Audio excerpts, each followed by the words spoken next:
Oh, hello, hello.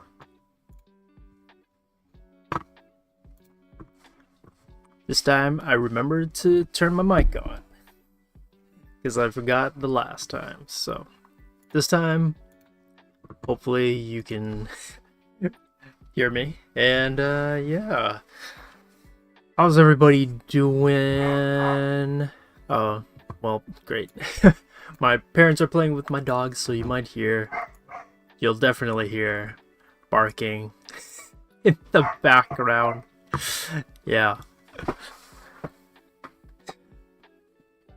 I have 0 energy and I hit it. Oh. I mean, you know what? It is the end of the day. It is winding down. I am also kind of feeling it as well. You know, feeling the day winding down. I also have been listening to the Arcane soundtrack. It is very good. Yes. And a lot of energy. I'm a night owl. It's weird because my energy kind of dips up and down. Like, I'm kind of awake when I wake up, and then I get a lot of energy, and then I go down around like this time, around like 5 to 7 is when my energy dips, and then it goes back up at like 9 or 10. So it's terrible if you want to sleep early. What kind of dog do I have? I have a corgi. So usually he's actually pretty chill until you get him excited and he wants to like play. Yeah. Then he'll bark at you. Yeah. Okay, so welcome to our stream. Hope everybody's doing good. I guess we'll just jump right into it. But yeah, I'll be reading just our usual rigmarole intro, and then we'll kind of do a little bit of a review as to what we did beforehand, or what I did the first Arcane stream. If you missed it, you can definitely check it out. We upload all of our live streams into a VOD afterwards, but you can kind of see where we ended off the last time if you are curious. But we are going to be going into a completely new trajectory for this one. Well, kind of a new trajectory, but you'll see what I mean when we get into it. But hello and welcome to our stream. If you don't know who we are Wing Canvas, a YouTube channel where we make art tutorial videos on tips, tricks, and drawing advice to better help our fellow art nerds in this art community of ours. Our mission at Wing Canvas is to make art education easily accessible to everyone, so be sure to tune in live for our usual free lessons every Saturday and Sunday at 3 p.m. Eastern. We are trying something a little bit different where we schedule some slightly off or nuanced special streams every now and then, just like how we had Jesse stream on Monday and me streaming today. But usually we stream on every Saturday and Sunday at 3 p.m. Eastern. If you're an art nerd too, be sure to check out our links to our social media in the description below, and check out our website for class offerings where you can get critique, guidance, and encouragement from our instructors, because we're not just a YouTube channel, we're a school of illustration. And I also want to personally thank our incredible Patreon and YouTube members for making our mission possible. YouTube members can chat with our instructors and see video drafts before they're released. Patreon members can level up their artwork with classes, Q&A, and live critiques, and personal support like drawovers from instructors. Members get access... members get access to tons of perks like exclusive chats with our creators, weekly live critiques. Actually, wait, I just said that. Sorry, we changed our Patreon a little bit, so we got a little bit of a new script, and I'm reading the old one. But yes, thank you to our Patreon and YouTube members. If you want to help support the channel or accelerate your learning, consider becoming a member. Okay, well, that's our intro.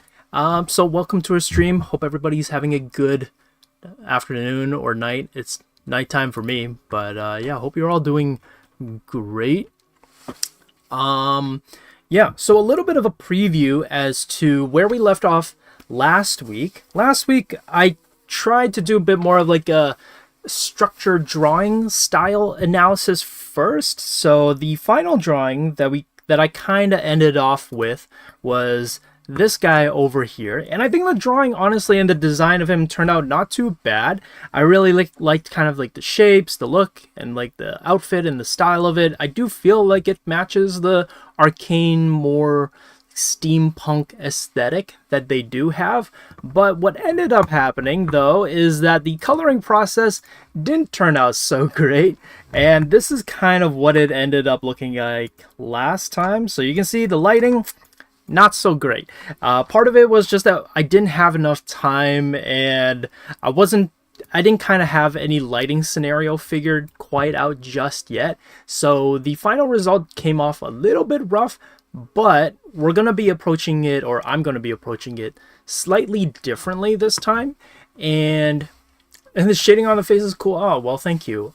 But it definitely came off a little bit flat. It's a little bit more gray and dry. And it didn't help that I was trying out Rebel, and I'm not super used to Rebel just yet. So that's why we're going back to my comfort zone. We're going back to Krita, and we're going to shade this one more time. But before I start going into it, I did want to kind of just walk through roughly how I'm going to approach the painting, just in case I don't finish it on stream. You kind of have a rough idea as to how I typically approach painting faces or portrait painting. Josh, an instructor, having trouble with art. Hey, when I'm put on the spot, maybe sometimes it happens. When I can just focus and hunker down, then I'm solid. But sometimes put on the spot, it's a little shaky. But just in case I don't finish the painting today and it's kind of left a little splotchy, I do want to show. Typically, if I have like 6 hours or however long, this is typically how I finish my paintings usually. So this is a painting study that I did of the actress who's recently been getting pretty popular. Her name is Kaylee Spainley, I think. I don't know if I'm, or Spainy. I don't know if I'm pronouncing it correctly, but this is the reference photo. So what I wanted to do is that recently I've been trying to stylize the colors of the portraits that I do, and you can see that when I looked at this, I was like, oh, there's some really cool lighting scenarios here. The way the lighting is kind of carving the face is really cool, and the color, the overall tone feels very kind of pinkish and red. So that's why in the painting that I did, I leaned more into the pink. I leaned more into that kind of red color scheme, and definitely stylized the face a little bit more. But what I'm going to do is kind of show you just the steps I typically go through when I'm doing a painting, just so that if it doesn't turn out well in the Arcane stream of me trying to break down the Arcane coloring scheme, I can kind of show you roughly how it works. So this is the final version, but I'm gonna backtrack and kind of show you where it all started from. And this is kind of the rough sketch that I did first. So you can see I'm trying to capture like the shapes, the angular aspects of it. I'm trying to mark out where the shadows are and how the lighting is interacting with the face, but really, really quickly. And then this honestly maybe takes like 5 minutes or 10 minutes maybe. I'm trying to do it really quickly. And then after that, I lower the opacity of the first version, and then I draw on top of it to do a bit more of a cleanup. So after the cleanup's done, I then go and block in everything. So lines is actually usually on top, and then I just paint inside. And then once everything's kind of blocked in, so all the lighting and all the shadows and all the details are all blocked in, then I will take away the lines and just focus on the shapes. Wait, when do we take a crying break in between these steps? Never. There's never any time for crying. No crying. No time for crying. But this is what I would do, and you can see that I'm trying to stick to very, very flat, simple colors, meaning that I'm not trying to blend anything. It's literally just... So if you look at my color wheel, it would literally just be this color. I had a mid-tone, I had a light tone, and then I had a dark tone. So you can see that I applied that for all over the drawing. Like, I didn't change any of the darker values or the lighter values. They're all the same. So, like, if I eyedrop it, you can see I don't change them. And then afterwards, I also colored the hair like black to make it very obvious that I'm gonna make it really, really dark. So this is the step I would start off with. And then once the reason why I do this is because I'm trying to map out exactly, or not exactly, but a really, really good rough guess and blocking of where I want to put the lighting and the colors and how to shape it. And then once that's done, then I start refining it. I know this is the joke with art is like, oh, you start with step 1 and then boom, step 2 is like rendered. But I would say that this is not exactly rendered just yet. Oh, and before I did the background, it was just a flat color first. So the jump from step 1 to 2 seems very extreme, but what I did was I essentially added a few more values, made the darker values a little bit darker, a little bit more saturated, added just maybe like 2 more tones inside. So you can see like I'm keeping the relative shapes from the first step, and I'm adding more nuance and more detail there, but I'm kind of containing them all where it originally started. And then after that, it's just blending some more, picking the colors a bit, adding a bit more of a careful eye into picking the colors, and then afterwards was like the finish and the touch-up. But I did add one extra thing to it, which is adding these outlines around the drawing to give it a bit more of this cartoonier comic book art style to it. And then I also added the background. So I realized also after I did the background, I realized that it looks a little bit like Gwen's kind of world from Spider-Verse. But yeah, I saw somewhere, how do you choose the right colors? For this one, I am kind of relying on this. So the skin tones are usually going to be here. I'll paint it out. But skin tones are usually going to hover around this range of colors. So it's kind of from like maybe here, like a reddish orange, all the way down to like a magenta type of skin tone. And it's within this spectrum of colors, and then you basically pick around here.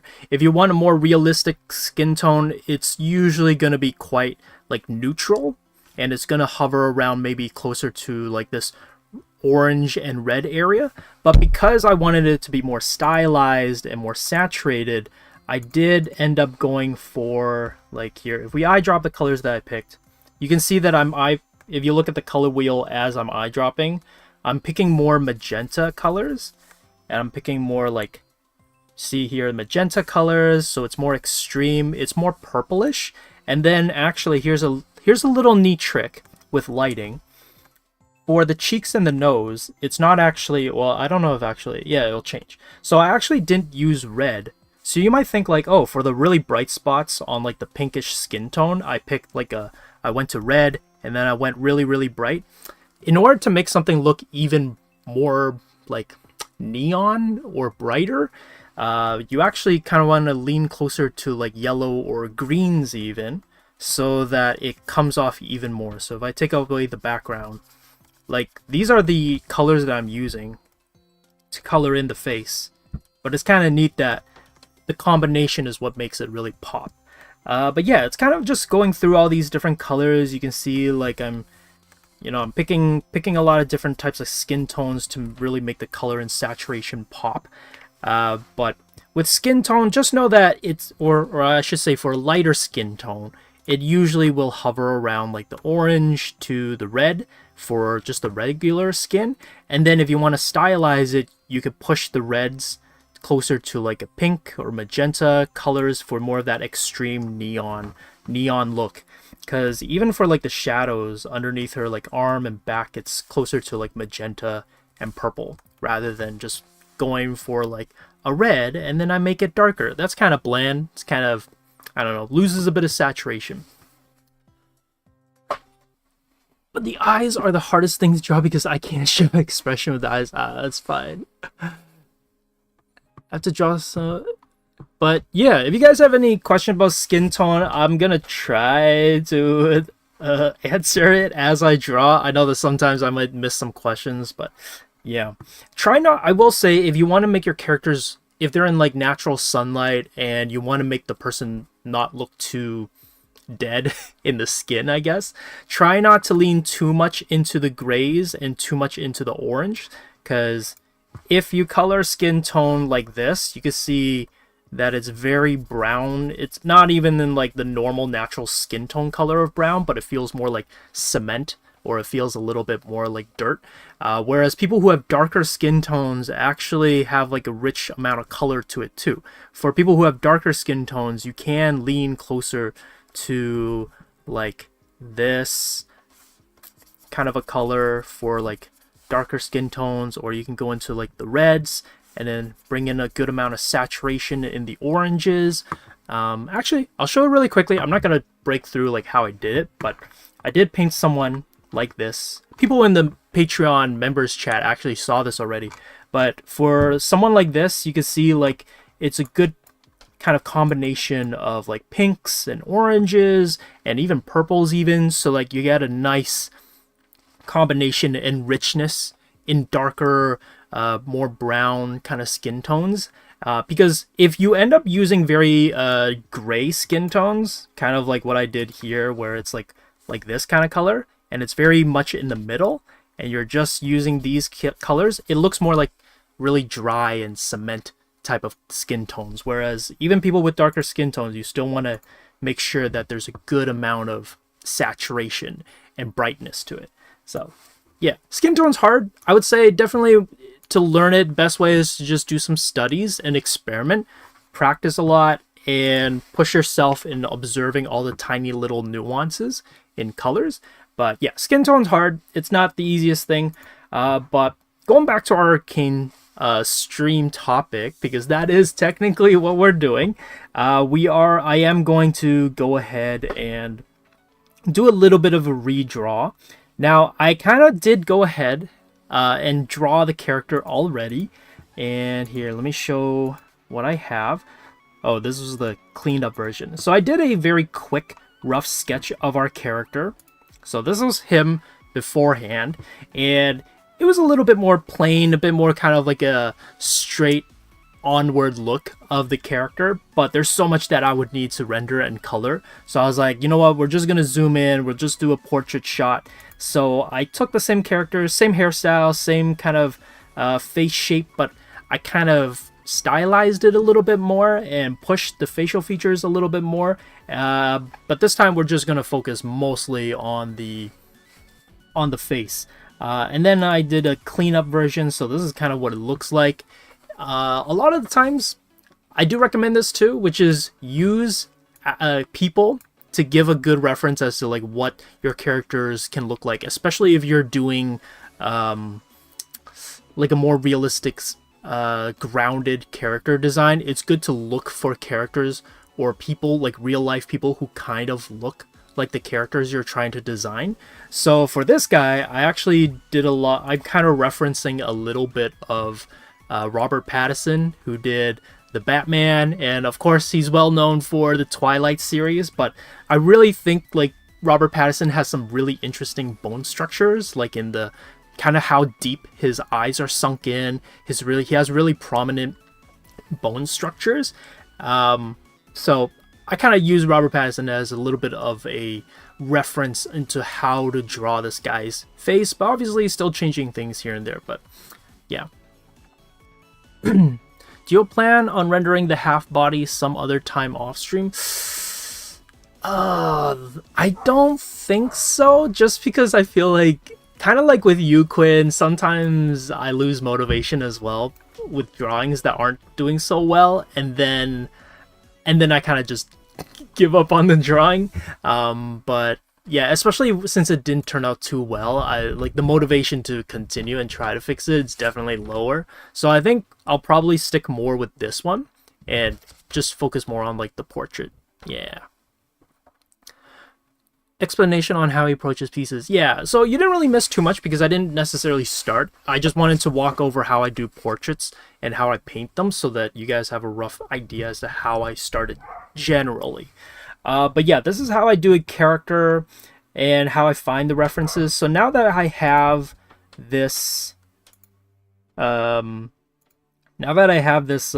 drawing, I'm gonna walk through how I would block in the painting and everything. So I'm gonna lower the opacity of my line work. It doesn't really matter how low you bring the opacity down, just as long as you can still kind of see it as you're painting it out. Then I'm gonna name this part 1.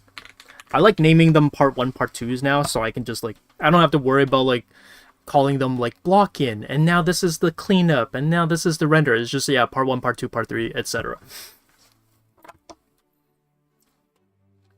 And be on the lives, but they always happen right when I'm about to go to bed or busy. Oh no. Well, glad you're able to kind of join us, and I hope you can definitely watch them afterwards, so it's no biggie if you miss them. And I'm just gonna give like a rough background. I like to pretty much try to block out the background at least, so it's not just white. If it is just white, it's maybe like I'll figure it out afterwards, but for the most part, I like to just leave it. I like to color it in a little bit. Okay, so now I'm just gonna block out the character. This is the brush that I'm using. I've been using this one a lot. It's called Bristles 2 Flat Rough. I know Krita has some great names for brushes, but this is the one I'll be using. I quite like this one. It leaves a decent amount of texture without being too extreme. And here, I don't know, actually, did I close the image? Oh, I didn't. Okay, so in the original drawing, I was like, oh, it'd be really cool to paint some guy with like a green skin tone. So that's what I'm gonna do. But this time, I feel like the skin tone that I picked for him was a little bit too gray. It was a little bit too neutral. So I'm gonna saturate it up a little bit more and bump up the colors. Oh, and the brush I'm using is this one. It's called Bristles 2 Flat Rough. I'll kind of use it pretty much for the entire rendering, so you have a rough idea as to how it looks like and how it works. But basically, it has a little bit of an opacity. Yeah, it has a little bit of an opacity feel to it. So maybe I'll turn off the background so you can see it. If I press really lightly, you can kind of see it doesn't lay down the entire color. But then I can press harder and it'll lay down the color in like 100%. So it's kind of neat. And if I zoom in, you can see that it has a little bit of like these streaks to it. So it feels still like a kind of almost like a textural brush, but it's not super like heavy on the texture. So I quite like it. I think it works quite well. But yeah, you can already see I like this a lot more already. I'm trying to bump up the colors. I'm trying to really push how saturated these colors are. Now, mind you, like, whenever I do these, I'm not, like, thinking, oh, this is it. You know, like, once it's colored, it's done. You know, sometimes these colors look a certain way, and then once you put in like the colors for the eyes, you put in the colors for the face, you realize like, oh, the colors aren't exactly what you wanted. So I'm always of the mindset that lay down the colors. If it's perfect, then great. You're lucky. You gotta save some time picking out colors. But if it's not perfect, that's also okay, because you can always change them afterwards anyways. So yeah. So I'm just mostly gonna color the face in with a green color for now. And I'm gonna ignore the earrings and all the other little bits on the face, and then we're just gonna jump right into the hair color. I think I'm gonna go more for like this ultramarine type of a blue, but not exactly ultramarine, but somewhere close to there. And again, I'm just trying to color it flat, so if you think back to that portrait that I showed first, I'm basically going to approach it like that. I'm just going to block everything in as quickly as possible and see what's working. And then once it's kind of all blocked in as best as I can do it, then I'm going to start adding in like shadows and lighting so that it's clearer. I am also trying to keep in mind of how Arcane does it. So because this is an Arcane stream, I'm going to try to keep in mind of how Arcane approaches lighting, how Arcane approaches like rendering the eyes and like the eye bags. We talked about how the art style, all the characters have eye bags underneath their eyes, so definitely going to have to add that as well. So I'm just going to catch up on chat. What is the difference between shading and rendering? Oh, actually, someone asked that question. For me, there's not too much of a distinction. I think the way that I like to think about it is that rendering, I associate it more with digital work, whereas shading, I kind of attribute it closer to traditional. So I feel like if I was doing a pencil shading, I would never say I'm rendering a pencil drawing. I would say I'm shading in pencil. Whereas digital, I feel like it's a little bit more, you can kind of go back and forth. Sometimes I'll say I'm shading when I'm doing something digital. Sometimes I'll say I'm rendering when I'm doing something digital. But essentially it's just adding in the lighting, the colors, making it feel more realistic in the lighting scenario. But no, there's no, it's fine if you mix up the terms. It's not super serious, you know. On technically to topic of this, I want to watch ahead in Arcane, but I promised my prayer I won't without them, so I can't. Oh, I mean, I know. Well, try not to spoil anything. I'm not gonna spoil anything. I'm also, this character is not from Arcane. This is my own original character that I'm trying to draw in the Arcane style. So that's kind of what I'm trying to do here. Yeah. Oh, and the coat, we're going back for that more utilitarian colors, so I kind of want to give it this brown ochre type of color for the suit that he's wearing. I don't know if anybody's ever watched Alien, but I'm taking a little bit of inspiration from Alien. If you guys know those this is not the jockey, but like the spacesuits that they wear when they go outside to explore. It's like this weird spacesuit that, if you think about it, doesn't really make much sense in terms of like why they designed it the way that it is, but it's like iconic. If you guys know what I'm talking about, then yeah. But if you don't, yeah, Alien's great. Some people find it very scary, but I think it's not too bad. I don't think it's that scary. But yeah, this is kind of like the process overall. I'm just going to be coloring things in as cleanly as I can. Trying to color in within the lines that I've drawn. I didn't try to spend too much time figuring out the look of the suit too much. So we'll mostly be spending more time on the face and the lighting on the face, because that's already going to take up a good amount of time. But I did want to just block it in so we have something here to work with. But yeah, I'm not going to spend too much time on the suit or the jacket that he's wearing. We're mostly going to focus on the face. A level of finish while shading is more of the process. Yeah, you know, that could work too. I honestly feel like sometimes with the vocabulary or the vernacular for art, it's pretty flexible. It kind of just means whatever you...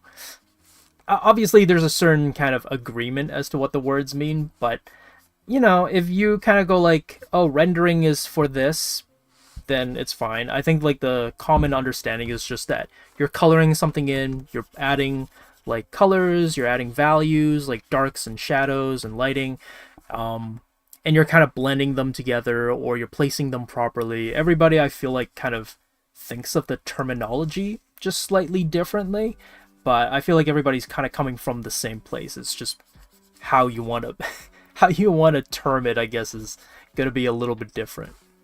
Yeah. I see it as the details within the art. Rendering is the final step in creating an image, animation, where all visual elements, including lighting, texture. Yeah, so that's kind of why I associate render with digital, because it's a more digitally associated term when it, especially when it comes to like video games or animation. When you say render, I'm thinking of like putting in the final lighting, the textures, the subsurface scattering, whereas like shading, I guess it's because I learned the word when I learned how to shade in pencil, so it's a very traditionally associated word, like shading with pencil crayon. But if I was painting traditionally, I also wouldn't say I'm rendering something. I would say like I'm painting something. I don't know, but that's why I'm like, I don't think it really matters too much. Maybe it'll matter more if you work with a team and you have to explain what the roles are and like what you're trying to do for like what's the tasks that need to be done. But I feel like if you're just kind of thinking of it personally, I don't think it really has too much of an impact on like how you term things. But who knows? I feel like this could be like a whole debate as to like what certain things mean.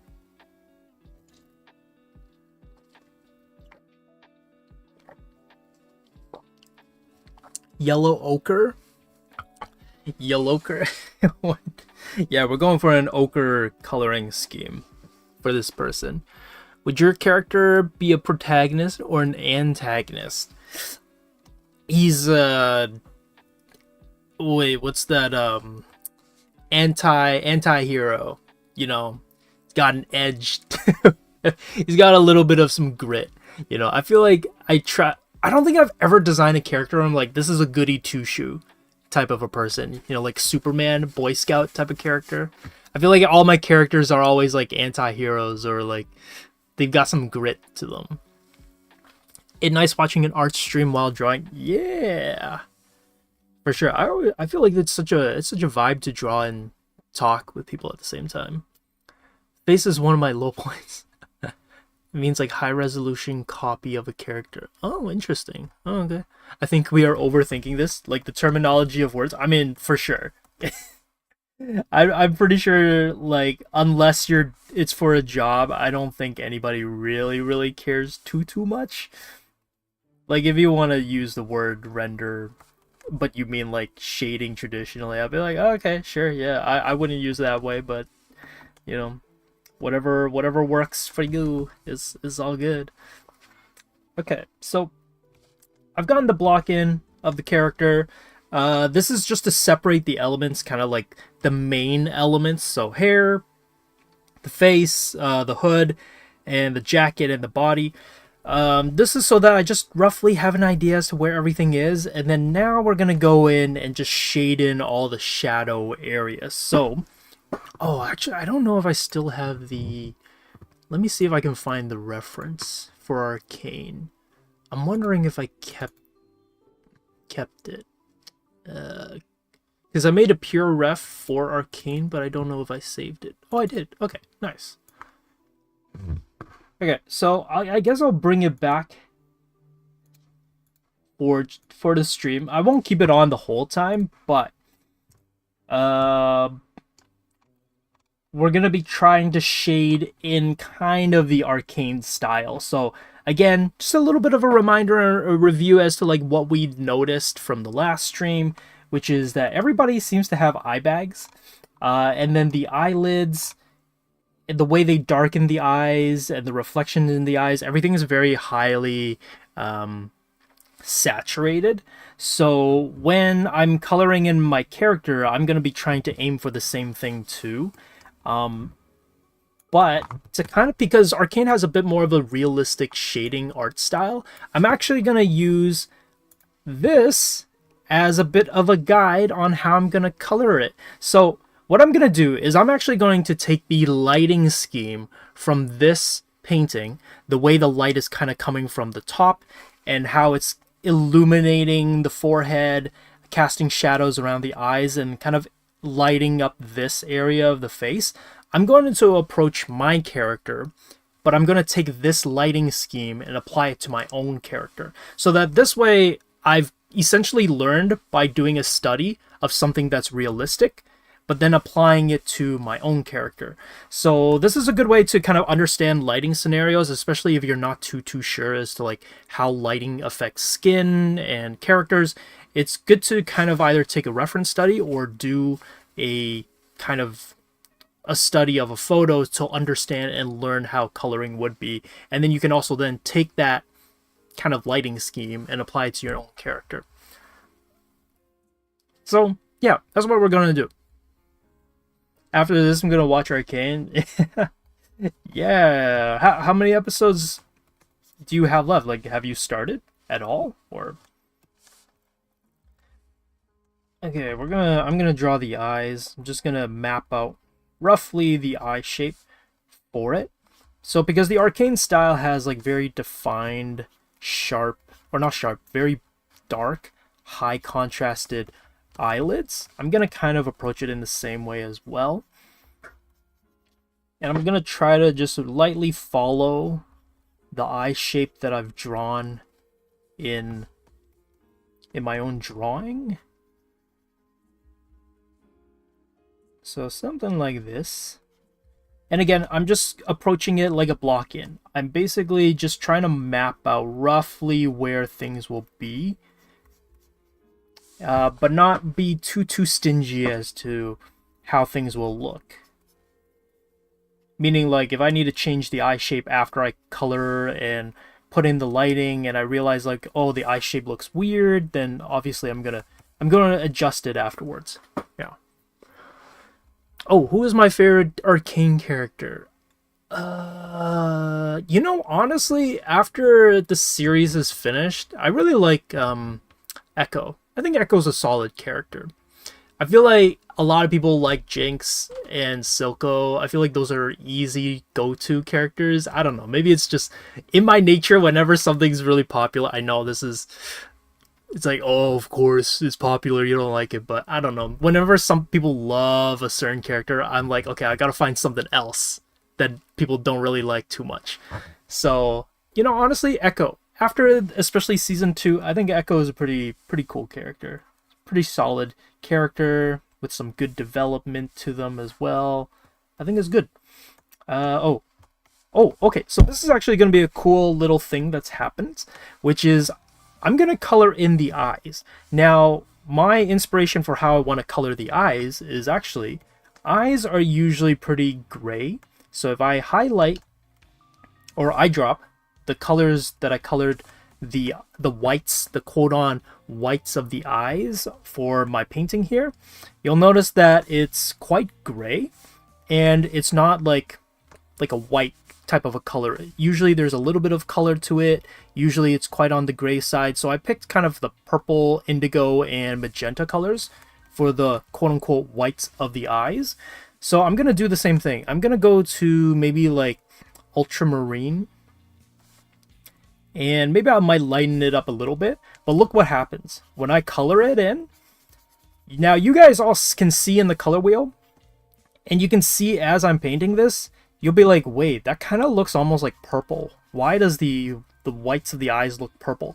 And that's because of color theory that's kind of happening. Because our character is colored in with a green tone of a skin color, because it's more of like this teal turquoise color, because ultramarine sits closer to the red side of the color wheel, like close to magenta and pink, it will actually read closer to like purple, even though you'll be like, wait, it's on blue. Why does it look kind of, you know, red-ish in in kind of tones and colors. So if you're like, oh, it's too red, I don't want it to be that red, I want it to be cooler, I want it to feel a little bit more like gray, I would suggest moving the color wheel closer to cyan or like sky blue color, and then if we color it again, you'll notice, oh, it feels closer to like a greener type of a gray. If you feel like it's too gray, then we can lighten it up a little bit, bring in a bit of saturation, and now it feels more like blue. Whereas when we used ultramarine,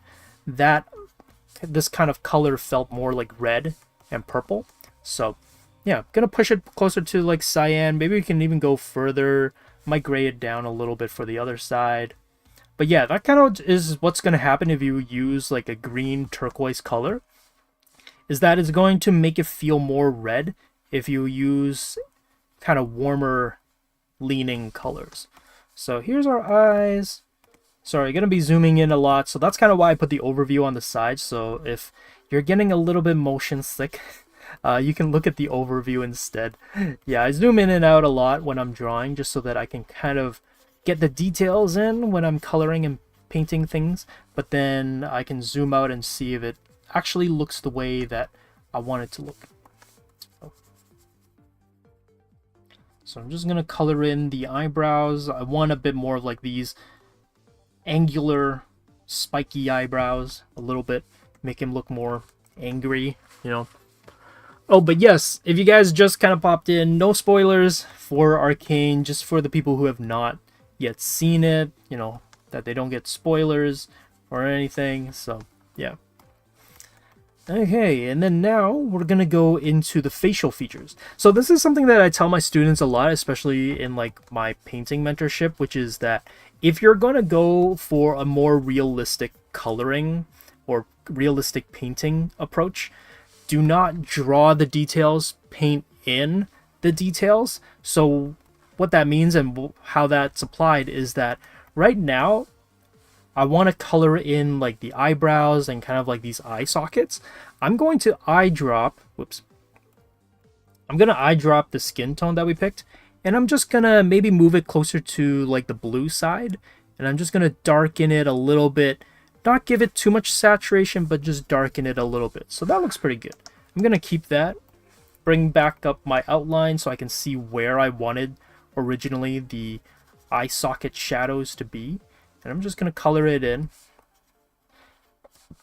Again, I can change this afterwards if I realize that the skin tone and the socket placement don't quite feel believable. So I'm just going to put them here for now, see if it works. And again, remember, I'm using kind of the way that I rendered this, and I'm going to put it and apply it to how I did this character. But yeah, I see someone is new here. Welcome to the stream. If you don't mind the question, what program do you use to draw? For now, I'm using Krita. Krita is kind of my personal go-to painting software. I believe others like Jesse and Iggy. Well, actually, Iggy I think uses Clip, and Jesse uses those are our other instructors. They use Photoshop and Clip Studio, but I like to use Krita just because it's, I don't know, I've gotten really accustomed to it. I've gotten really used to it. The nice thing about it is that it's free. So yeah, if you're like not too sure about getting into digital painting but you just want to test it out, I do highly recommend Krita. I think it's a good painting software. Okay, so the next part I'm going to paint is the shadow under the nose, and you might see this a lot in portrait painting, which is like you'll see this shadow part under the nose and you'll be like, oh, I guess I just got to paint it however it is. But as you improve in painting, try to keep in mind that this shadow is only here because the nose shape is casting this shadow. So it's, you know, the size of the shadow, how pointy it's going to be, that's going to be determined by how long the nose is. So it's going to make it look weird. But if the nose, for example, was this long, like went all the way here, you know, and the nose was like this big, you know, I know it's a little goofy looking, but let's just say for the fun of it, just to kind of entertain the concept of like, how do you figure out the shadow underneath the nose? if her nose, we gave her like a Pinocchio style nose like this.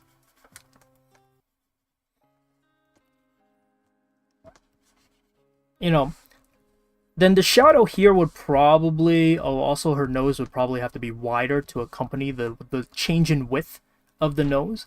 But then the shadow would probably have to shift over a little bit, and it would be longer. It would be past it a little bit more to accommodate for the change in size. So when you paint this kind of triangular shape underneath the nose, just keep in mind that it's not just a random shadow under there. It's to match the shape of the nose. And you'll notice that there's also this a little bit of a curve. Here, I'll just draw it. You'll notice that there's this like curved shape that's happening here. And that's because it's kind of following the muzzle of the mouth shape.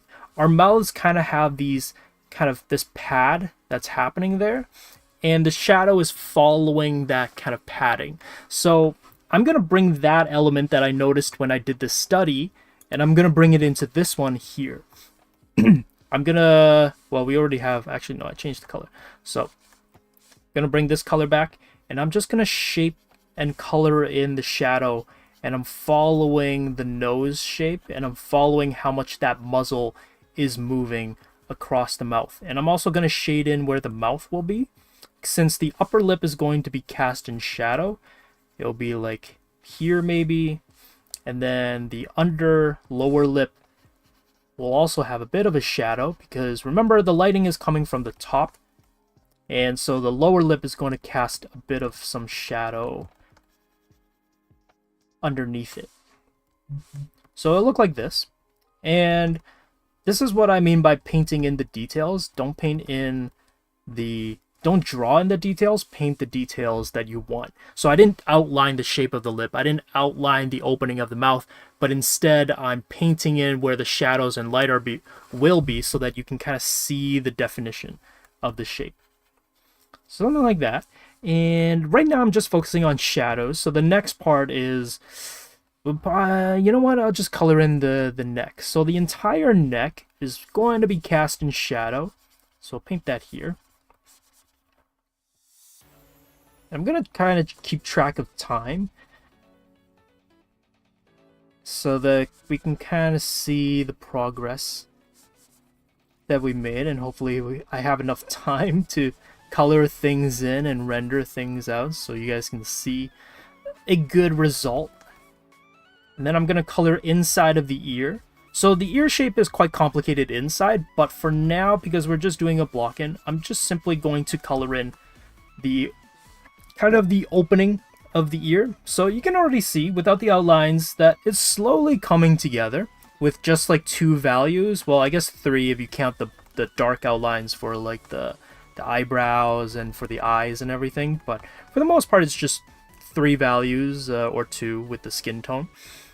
And now we're going to go into a slightly medium skin tone. I'm going to up it a little bit, but not too much. And then what I'm going to do is I'm going to carve out this side of the face. So the temple, this is the temple over here. It's probably going to be cast in shadow. And then I'm going to carve out the face for the lighting. So remember, I'm taking this lighting scheme, this kind of, I don't know what to call it, this skull-like plane that's here on the front plane of the face. And I'm going to bring that over here and kind of copy it in a sense. So I'm learning from my studies, and I'm bringing what I learn so I can kind of get better at my rendering. If you have any coding skills, you can develop new features for it. Oh, really? Wait, that's actually really cool. I didn't know you could do that. I guess that makes sense. If for creative, that's kind of cool. Right, it's nearly 1 a.m. Ooh, man. Appreciate your knowledge, man. Really well explained. Oh, thank you. You know what? I'm trying to make up for how bad it went, in my opinion, of the last time. Yeah, just like, I feel like I went in a little bit unprepared for the first time I did this Arcane stream part 1. So I'm kind of trying to give you guys a good rundown as to like how I would typically approach rendering from a little bit more refined approach, you know. Josh is 100 for professional, always prepared for anything. Oh yeah, for sure. Yeah. Just like for my shoe stream, Kevin, I'm gonna buy all the shoes that I want. It's going in for research purposes. I'll buy all the shoes. Here in Oz, it's 11 a.m. Oh, that's okay. That's not too bad. That's pretty good. Okay, let me say... Okay, so now I'm going to add in the highlights. So we did the shadows, which were underneath the eyes, the side of the face, the lips, underneath the nose, and the neck. And then now I'm going to add a little bit more of the highlights, because the base skin tone, like this color over here, it's bright, but I feel like, you know, it can be brighter. So for the highlights, I'm actually going to move it closer to green, but I'm going to bring up the saturation a little bit and lighten it. But again, we'll see how it goes, because you never know. Things might go wrong. So we'll see how it goes. So I'm just going to put it on the front planes of the face. Now, because the lighting scheme is coming from the top, it's the kind of like spotlight shining down. The only parts of the nose that will catch, or the parts of the face that will catch light, will be kind of like the tip of the nose, maybe like the bridge of the nose, and these areas of the face. Maybe the forehead too, a little bit. Maybe not this bright though, so I'm gonna maybe just lower it a little bit so it's not that much brighter. I know it won't really look like too much of a difference, but you know, every little bit counts, so yeah, just gonna take it into consideration. And then just gonna shape out the nose a little bit. So the nose is interesting, where the nose has these kind of side planes to it. You kind of have the top plane, which is basically the pointiest, highest peak of your nose from the nose bridge. But then if you feel out your nose, it kind of expands outwards to the side. Over here, it's still pointing up, but it's not going to be as bright as the bridge of the nose, basically. But then the cheekbones over here, these areas are going to catch a bit of light, so we're going to make this brighter over here. And maybe a little bit brighter on the side of the face, but not too much, because it shouldn't be as bright. So, whoops, just gonna put these here, but not do too much. And I'm just blocking these things in, because again, it's what you want is information to work off of. So after you've blocked these things in, then you can start refining the face, you can start refining where the details are, and all that good stuff. Yeah. Nothing. Oh, wow, that's so nice. Yeah. Thanks, Finch. Looks like the Azaro head. I don't know what that is, but hopefully it's cool. We need a volleyball stream where all the instructors draw themselves playing volleyball on the same... Ooh, that's a good idea. I like that. Yeah. Let me see. Let's see how much time we have. We have about an hour. Okay, so... I think what I can do now is that... What I would say is this part is... Let's see. That is essentially what I've done is this part. So, I know I mislabeled them. I'm just going to paint them all in like one layer. But this right here, what I have now is kind of, I'm trying to get to what I did for here. So this is kind of just a simple block in. And then I'm going to add a lot more details with the shadows and define them a bit more. So that's what I'm going to try to do now. You know what? I'll make this part 2. So it's kind of easier to keep track of. Which means time to end. Oh my goodness, that'd be so much work. Do you time your streams? Yeah, we all kind of only have 2 hours. Obviously, we can go a little bit longer if we'd like to. But yeah, our streams are just 2 hours. So there's a little bit of a time bit to it. That's too gray, so I'm just gonna bump the saturation a little bit, and I'm gonna paint the inside. of the eye socket, so it's a bit more defined, and I'm kind of carving out the shadows a little bit more. I'm not going to really be doing any blending at this point, but it doesn't mean that I can't do any blending. Is what I'm trying to say is you can do some blending, but I wouldn't spend too much time committing to some blending just yet, just in case you realize that the kind of the placements of things are off, or the proportions are a bit off. Like, you can change it still afterwards. So for right now, I'm just going to add in a little bit more detail in the lighting, and I'm going to do a little bit of blending, but I'm not trying to do some really clean, smooth blending is what I'm trying to say. I'm also going to add in now a bit of like that eyelid. So we're going to do this type of eyelid over here. Kind of comes down a little bit. It's kind of dark. And what I'm going to do is I'm going to add in a little bit of highlight on the eyelid. So it has a little bit of depth to it. Not too much highlight because it's still kind of, you know, in a way hidden or tucked underneath, but just enough. I'm going to clean up the eye shape just a little bit more as well. And then I'm also going to bring back kind of like the outline for the eye under the underneath, because I'm just going to bring back the Arcane reference. All of the characters' eyes kind of have a little bit of these dark outlines underneath them. So I'm going to try to add that to my own character as well as those eye bags. Yeah. Sometimes we go a little bit over, yeah, especially, I don't know if the other instructors go over as much as I do, but I definitely go over a lot, because when we're streaming animation ends up taking a lot of time. So what I'm going to try to do here right now that you might see is I'm trying to add in the thickness of the eyelid. So an eyelid has, your eyelids I should say, have thickness to them. So I'm trying to add in this upper plane, but then add a little bit of like this ridge shadow right underneath it, so it feels a little bit more realistic and a little bit more believable. I'm gonna darken the kind of tear duct fold over there.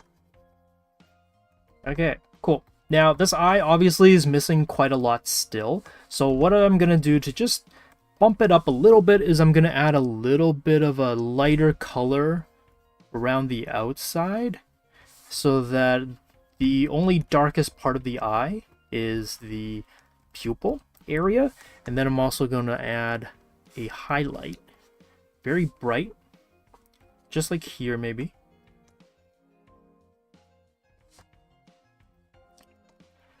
And I'm gonna add it to the other side just quickly. And then I'm also gonna add some highlight on the eyeball itself. So I'm gonna get it brighter, like maybe like around here. And you might be like, oh, it's just this like little swatch. And what I've learned is like it's already effective enough. It's gonna do quite a lot, because your eyes are spheres and they're wet. You can kind of treat them as like shiny pearls in a sense. Yeah. What website do I use to collect your references in? Usually I use Pinterest, but Pinterest has been kind of, I don't know, been up and down with the AI. Like, they even now have people, like real life people, but it's very clearly obviously AI generated, because they look too much like Sam Yang's characters, or they look like some Final Fantasy character, and I'm like, that's not what a real person looks like. But then you added like realistic like texture and lighting to it. But so Pinterest has kind of gone down in terms of my liking of it, because you got to filter through so much AI stuff. But I still will use it, but this time I'll try to focus more on like celebrity photos. So I'll look up certain celebrities so that I know that it's not really AI. Or I'll go on Instagram and look up certain celebrities, try to look up like photographers who you know take photos of like real people and models. Yeah, I feel like usually I try to give advice going away from using celebrities too much, because then you end up with people who look a certain way. Whereas the world is full of very different looking people with different face shapes and nose shapes and hairstyles. But now with AI, it's kind of made it harder to look up people. So even though I try to tell people not to look up too much of just celebrity photos, I feel like celebrity is now kind of like the safe way to make sure it's not AI. I mean, it still might be, but you know. Yeah. Well, quality is okay. I feel like for me, what I'm trying to extract from photos are like lighting. So you can see here, this is from Instagram. The quality of this photo is not great. It's very grainy. It's it's very splotchy, and even on the face, even though it's clearer, if I zoom in, it's like, oh my goodness, look at that super high quality image. But I'm able to take the image, kind of just break down roughly what the facial structure is. I'm roughly able to gauge the lighting from it and use it to my own advantage. So for me, image quality isn't too big of a deal, but I would say it's dependent on like how much you're willing to extract from it. Okay, so there's the eye highlight, and I'm gonna go give some shadows to underneath the eyelids now. And I'm actually gonna give it a little bit of a reflection. We're gonna lower the saturation and gray it down and add a little bit of reflection underneath the eye so that there's a little bit of like reflective lighting, you know, make it look a little bit more pearly looking. And then we'll do the same thing on the other side. Maybe not as much, since actually no, I feel like both eyes would be lit around the same. So I'm just adding a little bit of like shadow around the eyes, but not too much. Yeah, so something like that. So already now the eyes are looking like they have a little bit more life to it, but yeah. Also, you can use reverse image search on Google to check for AI, the art. Oh, yeah, that's a good point. You know, I never thought of that, Vin. That's a good quick way to check whether what you're using is like legitimate or not. Because I think that's kind of the annoying thing, is like, because people who don't usually do art are now using AI more for like just for the fun of it. But you know, people make AI art, and then they don't realize, the people who like don't know anything about it will just be like, oh, this is a cool photo of someone, and then it just gets, the algorithm pushes that image, and then people who are like artists trying to look for like legitimate pictures, like, will see something and be like, oh, this must be a legitimate like picture of someone, and it's not, and it's a little annoying. But yeah, it is the way that it is. Okay, so I'm just adding in the shadows for the eye bags, adding a little bit of highlight, not too much in the middle of it, but just so that it feels rounded. And I'm also going to add in that little bit of upper lid reflection there, but not too much. Yeah, so it'll be something like this for the eye bags. So I'm darkening the shadows, I'm emphasizing things a little bit more, and now I'm going to go to the underneath the nose. I'm going to add the shadow here. That might be a little bit too dark, so I'm going to bring it back. I'm just going to lighten it up a little bit.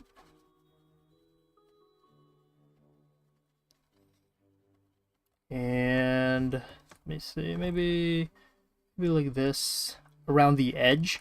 So shadows don't go all the way to the edge. They kind of fade off a little bit around the edge, depending on the lighting situation, but it's not like a clean, shadows are not always like a sharp outline. They have a little bit of like a feathering around it.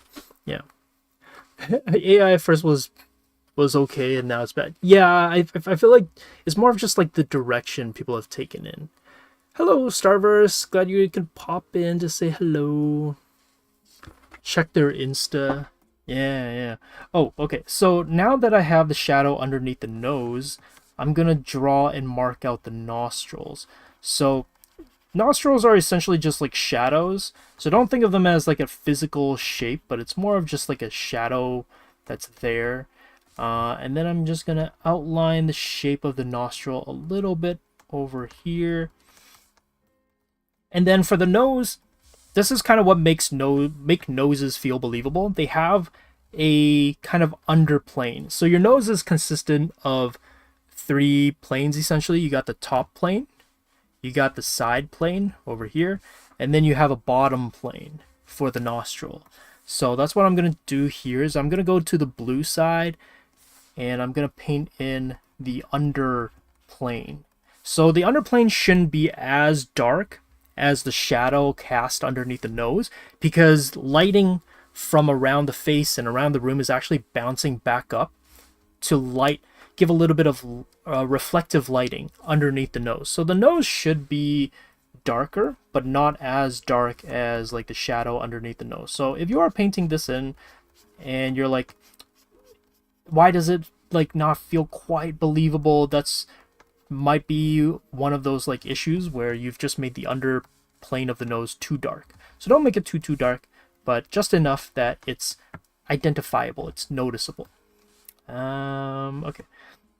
Gonna paint in a little bit more of like the bottom plane of the mouth now. So the lips can be kind of tricky. You do want to be a little bit delicate with it, or else, you know, it's kind of stands out a little bit too much. But I'm just going to paint the part that gets closer to the opening of the mouth. I'm just going to paint that a little bit darker. And I'm going to paint the lower lip around here just a little bit lighter as well. I'm going to actually push that over a little bit. Okay, so yeah, that was pretty good. So now I'm going to paint the side of the face. I'm going to add in this little bit of shadow over here. So for something like this, where it's a little bit softer, especially for a more youthful female face, the cheeks are going to round out a little bit more, be a bit more softer. But for a guy, this area of the face will be able to make it a little bit darker, especially and a little bit more prominent. So that's what I'm going to do now, is I'm going to paint this part of the cheek and kind of just emphasize it a little bit more, especially since, you know, this is not based on like a real person. It's not based on like a realistic kind of face shape in a way. Like, it's okay to go a little bit extreme with the shadows that are there. So just gonna push the shadows a bit more. Okay, we got about like 30 minutes. But essentially, this is what I'm going to be doing throughout the entire drawing. Painting, honestly, I would say the important parts of painting is this part. It's the blocking out aspect of it. Find references, make sure you understand where the lighting is coming from and how it's impacting the structure of the face. Obviously, if you know how to draw a face and the structure and the different planes of the face, that is going to help a lot when you're painting. But I would try to nail down this part as much as possible, because part 2 is essentially just taking those shadow areas and bumping up the values a little bit more, emphasizing them a little bit more. And I'm actually going to let you in on a little secret. I actually already worked on this a little bit before stream, so I'm going to show you what it looked like already. So this is the background that I kind of gave it, and this is my first go at it. It's going to look a little bit different from the version that I've already been doing, but this is kind of where I'm trying to get to. So if you kind of think back to this version, that's kind of what I'm trying to get to. I'm trying to add in more of the shadows. I'm trying to add in a little bit more of the highlights and the rendering, and this is kind of where I'm trying to get to now, but I actually rendered it a little bit more, and this is where we're at, or this is where I'm at now, currently, with the character. Josh has drawn 3 different versions of the same John. Hey man, this takes a lot of planning and a lot of rendering, so I was just like, there's no way I can finish this in 2 hours. I gotta work on this ahead of time, and I gotta figure it out first. I don't want a repeat of part 1, you know. But it scarred me. It has scarred me. Part 1 has scarred me. Oh, but you asked something. Let me see. What did you ask? Do I like using markers? No, I've never used markers before. Actually, okay, so Faye invited me to a caricature drawing session to like her friend's place, and I was like, "Oh, can you draw like caricatures for my like friend's I think it was like a kid's birthday?" And I was like, "Yeah, sure, okay." And that was like the first time I ever used markers because I've never touched markers before. I'm like a flat inker or pencil crayon shader, and that's it. I don't use marker. Yeah. This is how a pro gets to be a pro. Okay, yeah, I need time, okay? This character needs a name. Did we name this guy? I can't remember if somebody gave a name for the first part. Version 1 didn't go as planned, start again. Version 2, keep going. Silco eye scar. Okay, I didn't intend on the eye scar. It's just as I was painting it, I was like, oh, you know, it'd be really cool because the original drawing I drew like a scar and I had these like markings underneath the mouth. And I was like, oh, you know what? I should bring those back. I think it'd be kind of neat. Quinn, you missed out on a very vital explanation, which is that I did this ahead of time. I don't know if you heard it, but this was not done on stream. But I did record myself painting this, so we'll probably post it on Patreon or YouTube for members only. So, but we'll see. We'll see what happens to that recording. But I did record myself painting this. There's no commentary on it for now, but it'll probably be uploaded somewhere. Yeah. Yeah.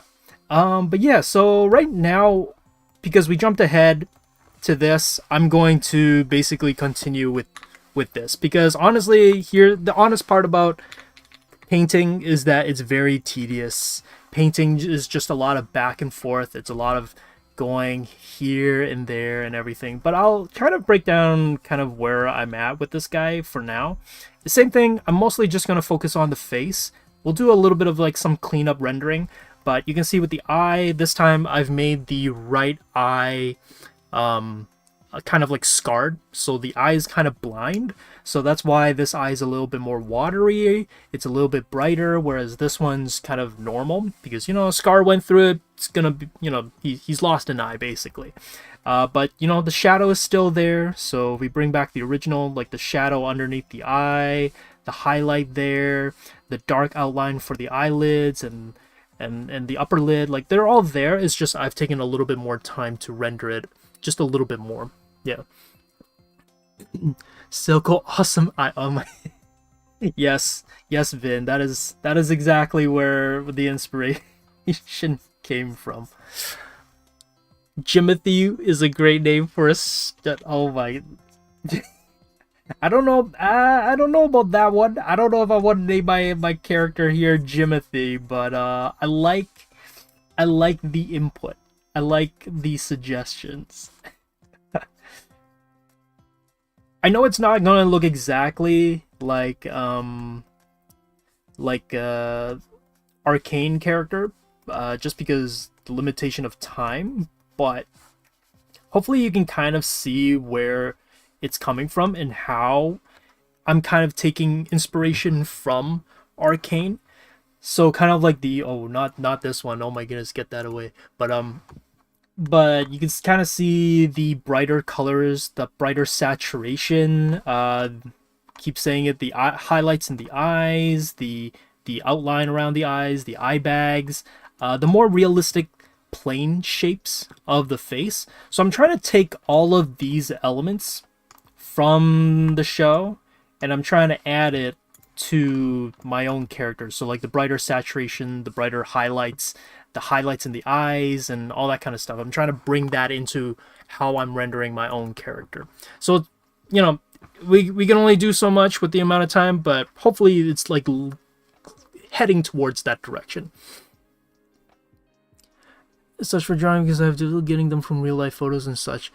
Yeah, that's true. I honestly, like, the other approach that you can have with references, if you can't find them, is to just look for them online, or not look for them online, take your own photos. I know that's completely opposite from looking for them online, but I will say that like sometimes it helps to just take your own photos. You know, take your photos of your own kind of poses and references.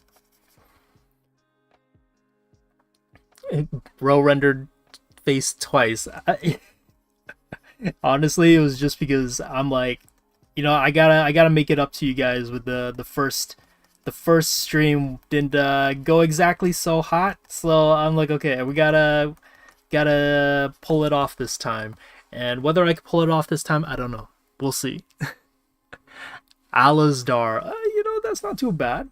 I kind of like that too.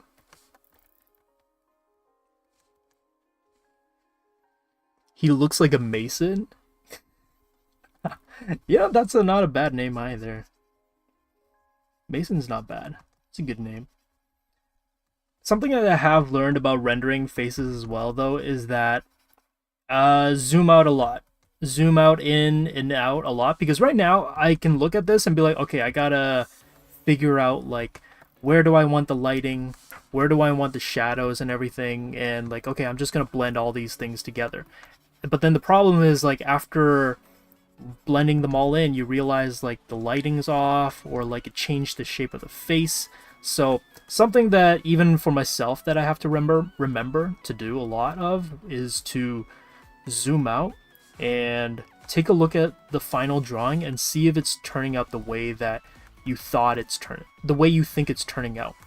Because we kind of can get locked in and start rendering things and start blending things in together like this with the eyelid, and then I'll zoom out and realize that I pushed the shape too much, or like I rendered it too much and I've changed the shape of the face, I've changed the flow of the shape, and I gotta change it up again. So I would say remember to just keep going in and out, zoom in and out of your drawing so that you don't get lost in the rendering and you forget the shape that you originally wanted it to be in.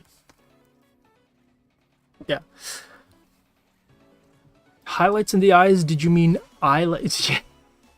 That's pretty good. I like that. Highlights. Oh my goodness. Do you use a graphic tablet? I am using a graphic tablet. I am currently using the XP Pen 15 Pro, I think. I think that's what I'm using. There's so many numbers with tablet sizes that I kind of I lose track a little bit as to which one I'm on or which one I'm currently using.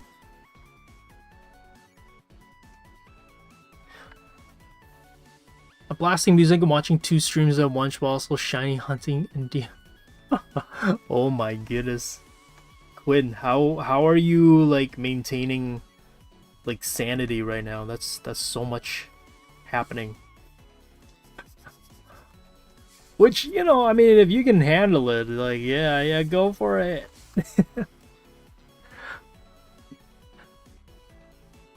That a good name, Smoke? Just Smoke. Okay. Oh, also, a little tip on lighting is try to have like little bits of like bright saturation. So I'm going back to my character over here, but you'll notice that in the shadows, if you really want that intense lighting scheme, like right before the darkest or quote-unquote dark area of this face, you'll notice that I have like this strip right around here that highlights the Terminator for the cheek. It's quite saturated. So if you look at it, it's like that's pretty saturated for like the face and the lighting about it, or the lighting for it. Whereas if I go here, you'll notice that it's quite bright and it loses a little bit of like that punchiness. But if I go right here, you'll notice that it's quite saturated. And if you do that, if you leave these little bits here, if I turn off the lines, these little bits of like saturation, like even here on the arm, before I like go from here to here to here, like I'm keeping it saturated. And what this does is it gives it a little extra little bit of pop to the lighting. So for here, when I'm kind of painting out this kind of highlight area on the cheek, before I fade out kind of this highlight bit to this darker area, I don't just immediately jump to a darker color. I have this little bit of turquoise that's quite saturated, so that the highlight and the lighting feels quite bright and feels quite bumped up. So that's kind of how you can get this bright feeling aspect to like the shapes of the face and your characters. Don't turn a blind eye, haha, no pun intended, to my character. But don't leave a blind eye towards the saturation of things. Saturation can be super helpful with making things pop in terms of colors. Crux is a good... Oh, you know what? I like Crux. That's a good one. I like that. Sorry to everybody who like pitched names. I'm leaning towards Crux. That's a good one. Quite like that one. Oh, this is... Okay, so this is going to be hard to tell, but I actually added a little bit of warmth into the cheeks. So there are certain areas of the face that kind of allow for a lot of blood to lead into, so that they appear more rosy. So cheeks is an area, your nose is an area, kind of roughly a little bit around the eyes. So for here, around the cheeks, I actually, well, when I laid it down, I basically went to the ultramarine, because remember, when I color in the eyes, the ultramarine red, it kind of looked red. So I went to the ultramarine, lowered the saturation and darkened it, and then I made my brush really large and lightly colored over it a little bit, so that this purplish kind of color reads a little bit more like blood, and kind of like there's more blood in the cheeks, so it's a bit rosier, quote unquote. But it's a little bit hard because the skin's kind of just green in general. But that's kind of like my goal and my aim when I kind of colored in that way, was I was trying to make it feel like there was a little bit of a rosier cheeks, so to speak. What do you do with the other tablets you get? I only have one tablet. At the moment, I don't really... Oh, actually, I mean, I have my old tablet. I don't use it. But to be fair, I also dropped that tablet, so that tablet's not... The tablet is a little bit wonky. Yeah, so it works, but I don't really use it at all. Yeah, because it doesn't really work anymore.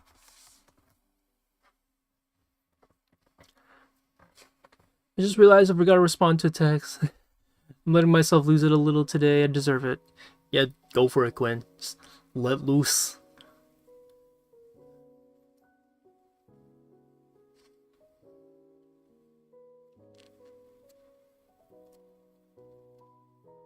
Oh, thank you, Maru. Yeah, I mean, you know, you use your own personal discretion or your own kind of judgment call. But, yeah, you know, I'm sure we will take it normally, but yeah.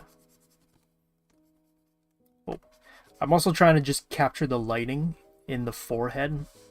So, I feel like, honestly, this is looking not too bad. I feel like what's left is simply just cleanup and rendering. So that's kind of why I saved it for the stream, so that you can kind of see the decisions that I would make typically and how I would bring it into light in a way.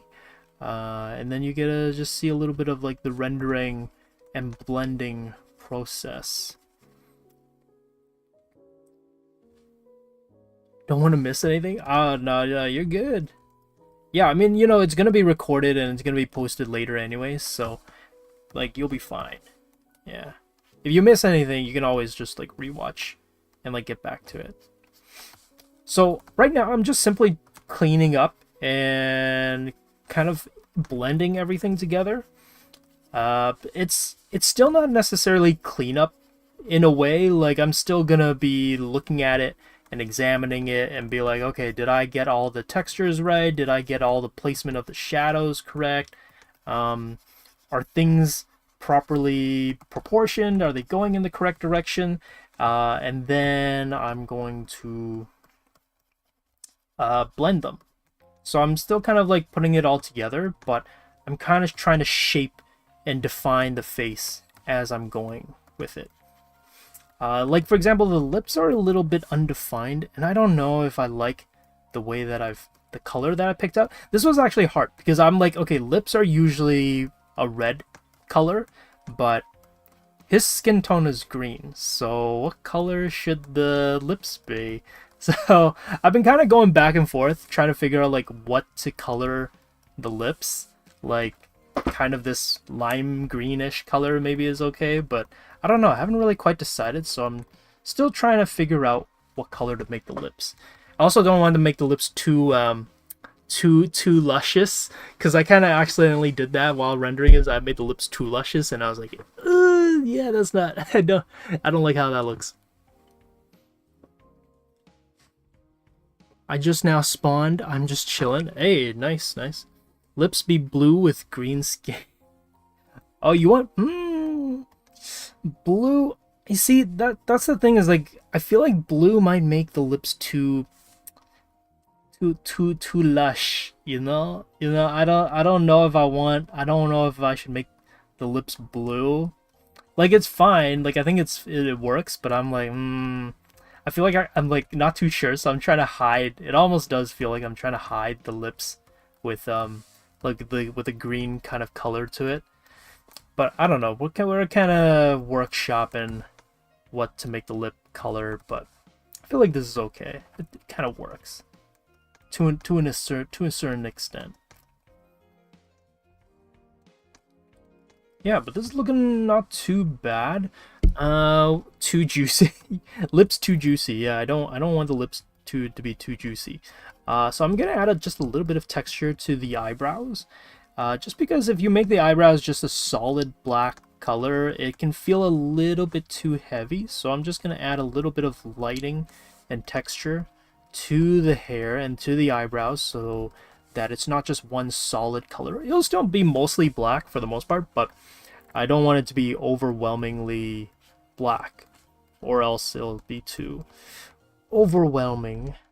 And I'm also just gonna add like a lighter color above the eyelid color, so that there's again a little bit of just texture and a little bit of nuance to the lighting and the colors. So again, like for dark colored things like the eyes and the hair and the eyebrows, like they can be black, but I try to add in a little bit of just like fluctuating grays, so that it's not too just one solid color. And also been doing this thing where I add a little bit of colors around the eyes. I feel like it's kind of neat.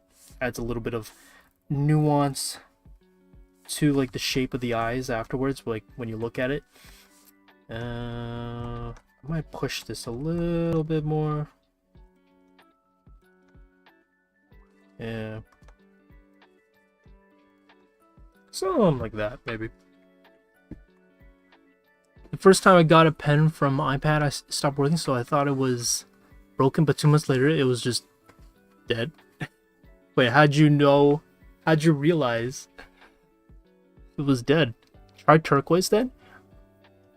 Yeah, I mean, see, I don't want it to look like he has lipstick or something, but I'll leave the lips for now, just because like I feel like we don't need to worry about them just yet. But it'll be something that I will have to deal with and figure out later. I feel like that might be a bit too dark. So like these kind of, I don't know what these are. Like I don't know if these should be like scars or if these are like gills. I was thinking like maybe it could be kind of like gills, but I don't know if that works.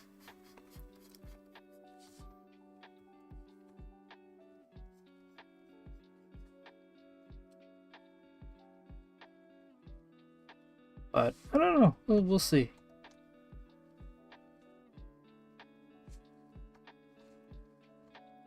Just simply trying to define the little bits of detail on the face a little bit more.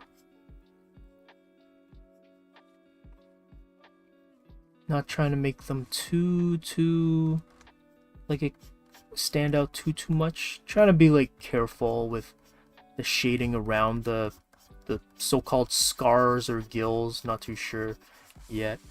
And then, yeah, like the little cut or scar on the cheek going down the face. Not too bad. Which character design do you like more than others? Which character design do I like more than others? Oh. What do you mean what characters do I like more, like from Arcane? Which characters do I like more?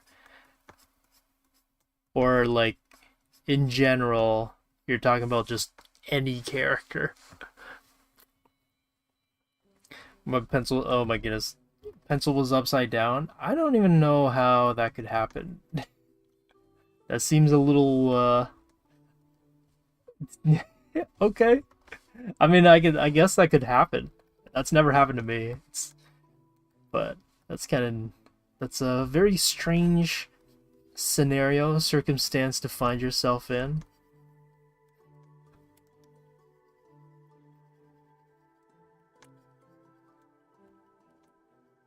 But like sometimes Krita lags a little bit after I eye drop, so like if you see me put in like a wrong color, it's not because I put in a wrong color. I mean, maybe sometimes I put in the wrong color, but other times it's also because just Krita's eye drop, or it's like it's loading up the color that I just eye dropped, and it hasn't quite like laid it down yet. So yeah,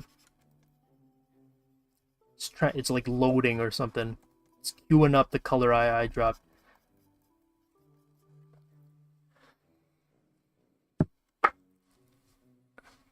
Put it on the charger and it worked. Oh, that seems like such a simple reason or solution as to like how you got it to get fixed the first place. I mean, wouldn't that be the go-to? Like, I feel like my first assumption is just like, yeah, I took it right out of the box. Why is it not working? Oh, it's because, you know, it wasn't charged, you know. 3%. I feel like I would just charge it. I would not leave it up to my 3% of battery and just leave it. I would go charge it. Go charge your computer, your tablet, or your iPad. Why are you just leaving it there?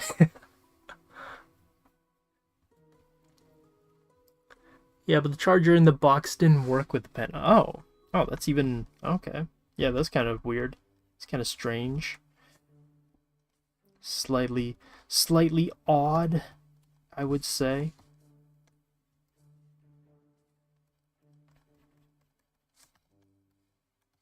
Okay, looking pretty good.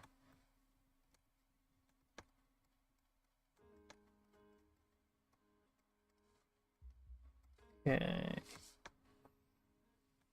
I feel like last time I tried adding like this, the thing that they do in for Arcane is that they add a little bit of like highlight from the outside of the eye going into the eye, and I feel like last time I did that it didn't really look too good, so I don't know, but you know what, we'll try it. We'll see how it looks. I'll give it a shot.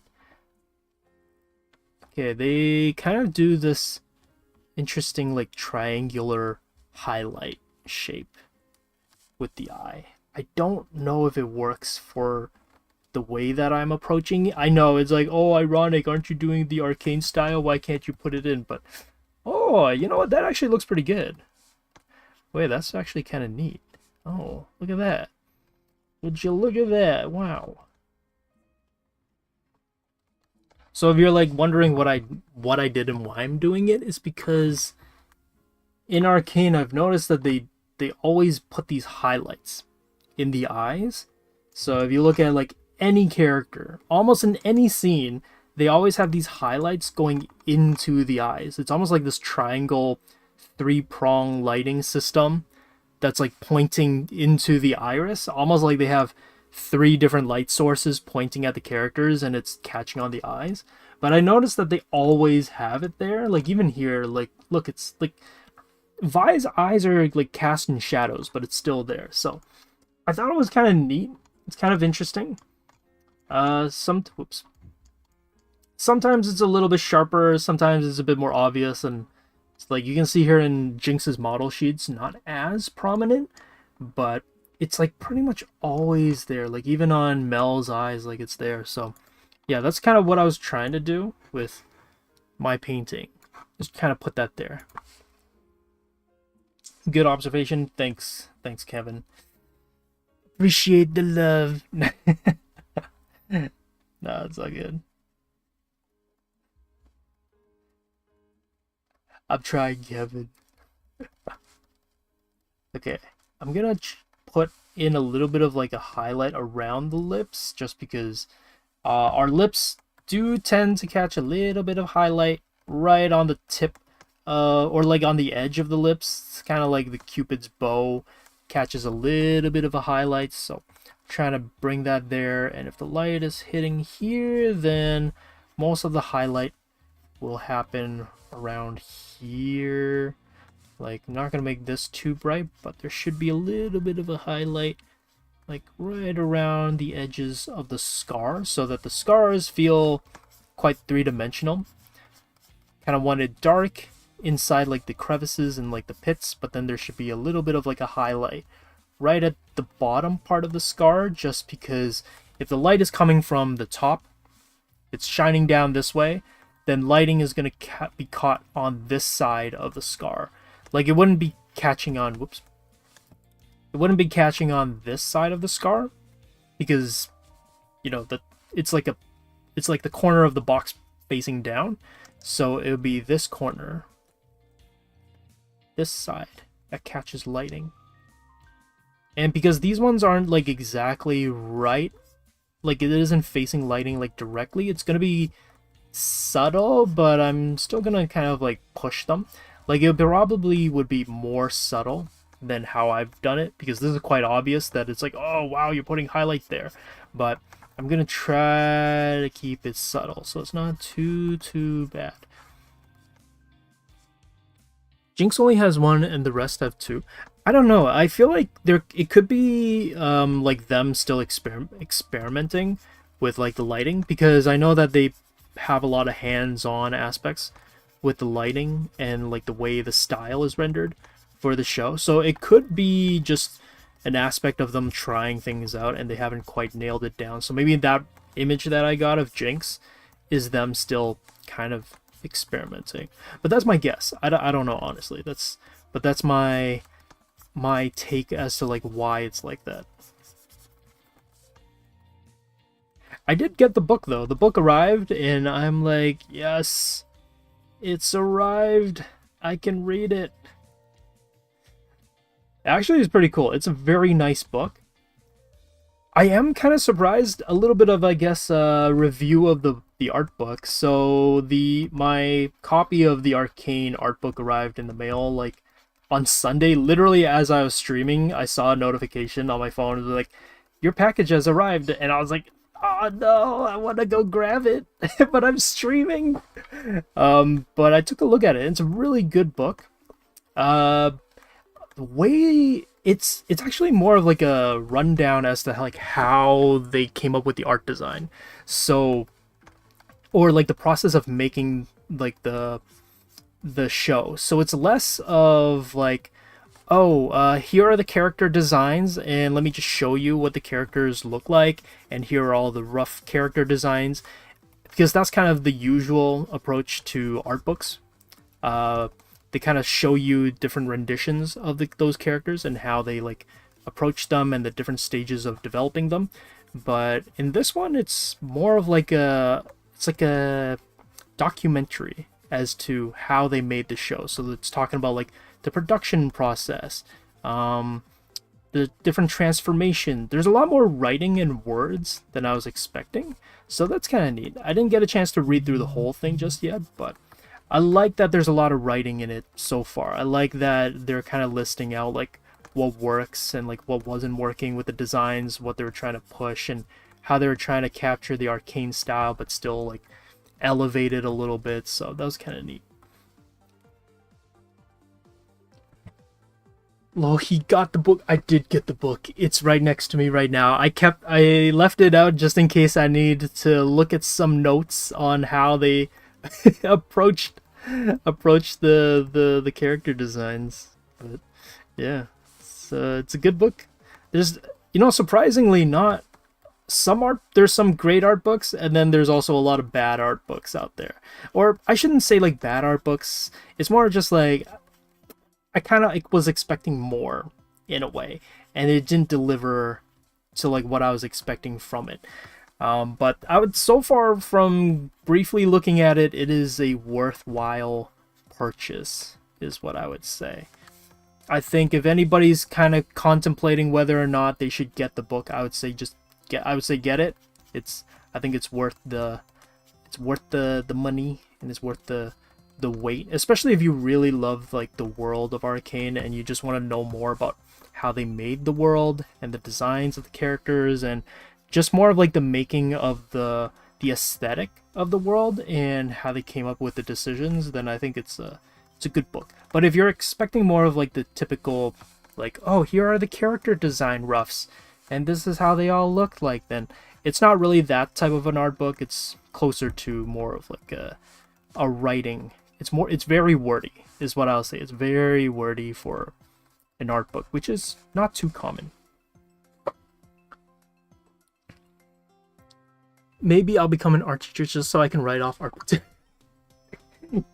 Well, I've never thought of it like that, but I feel like that's so hard to do. Like, what am I supposed to say? It's like, oh, I bought the book so I can, wouldn't it have to be related to my business? He's keeping the book for... I'm not keeping the book. You can go get the book yourself, Why he looked like he cried himself to sleep? What, my character looked like... Oh, it's the reflections. I guess you missed it. I'm trying to add these reflections that they have in a lot of the Arcane characters.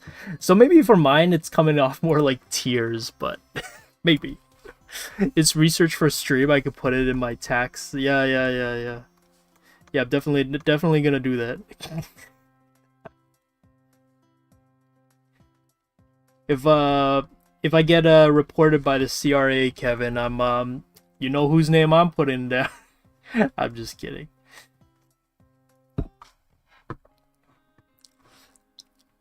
I need a Pokemon book. It is never Pokemon has ever Pokemon data in that book. You mean like all the Pokemons? That's a lot. That'd be like, actually, do they have that where they list out all the Pokemons? I feel like at this point there would be a book that would list out like all the Pokemons at this point, right? Because there's so many Pokemons at this point that, and people love I feel like Pokemon's kind of having like another resurgence in a sense, in a way. Wouldn't there be one? I feel like there would be, like a book that has all the Pokemons listed out. If there's not, I would be kind of surprised by that. What tools are you using? I'm just straight up painting, treating this kind of like a portrait study in a way. I'm mostly just focusing on the face just because on stream that's kind of probably all I have time for, but I'm just simply painting it. I'm not using any fancy special effects or anything. It's just good old paint and go kind of aesthetic. And I guess for anybody who's just joining us, I guess I could repeat it, but I'm just using this single brush. It's called Bristles 2 Flat Rough. I know, Krita makes great names, but yeah, I'm just simply painting it. If you missed out on like how we got here, you can always check out the VODs that will be uploaded, or that will be like there on the channel the moment stream ends. This video will turn into a VOD, so you won't miss anything. Or if you're afraid that you missed something, don't worry, it'll be there. Unfortunately, you will miss out on, I guess, like just talking with us as I'm drawing this, but I mean, you're here now, so I guess in a way works out. Okay. Yeah, I'm not really trying to do too much with the ear either, just because it's, I don't know, it's the ears are weird. They're kind of like those parts of the body where you're like, I don't need to spend too much time on it, but then I should like figure it out. I should like render it, but then at the same time you're like, but it's just the ear, you know, no one's paying attention to the ear. So it's a little strange. Also, this ear shape, you know, it's slightly odd, slightly different. Oh, Quinn, I actually took your suggestion of making the ears bigger than usual. So look at that. I took your advice. Aren't you happy that I listened to your little bit of feedback? Look at that. So a member gave feedback and I listened to it. Yeah, yeah, yeah. Exactly. I should listen more often. Yeah, you're right. You're right. I should listen more often. Yeah.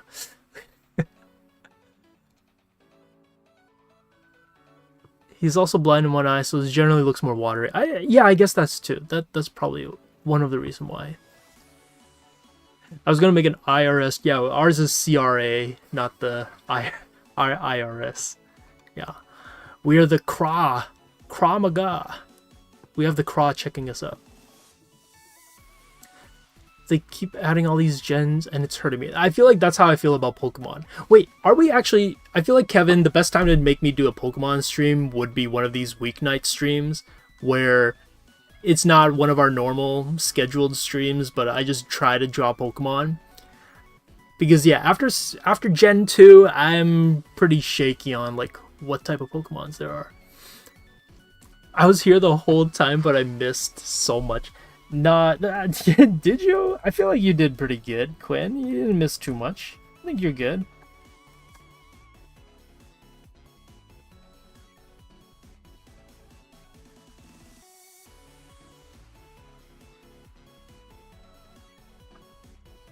But yeah, anybody who's thinking about using this brush, I would say what's great about it is that it makes it feel like it's back to traditional painting.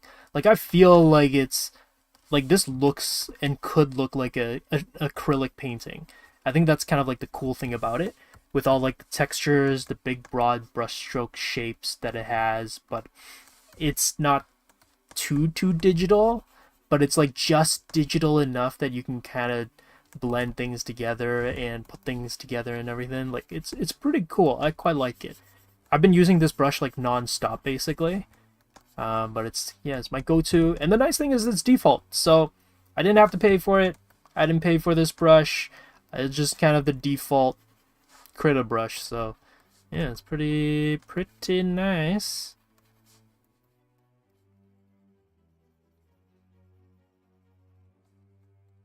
Might make this part.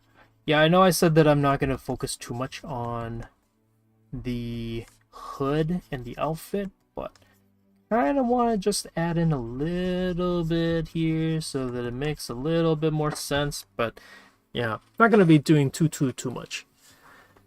How does the art look when you flip it on the vertical? This is what it looks like.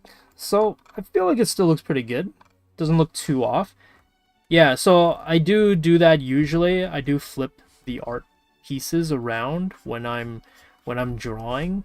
I feel like I flip it more when I'm drawing, just because the drawing part of it is where I'm checking it more. Whereas I feel like with painting, because I already drew it out, I already know where everything should be going and where everything is kind of like leading up to. So I think that's why I don't usually flip it too much when I'm painting, but it's still a good thing to do. So like I still do it here and there, but I feel like I do it more on the drawing stage and not too much on the painting stage, if that makes sense. Yeah. I'm here, but I'm so stimulated, nothing is sticking. That's a very interesting way to describe what you're going through, Quinn. Yeah.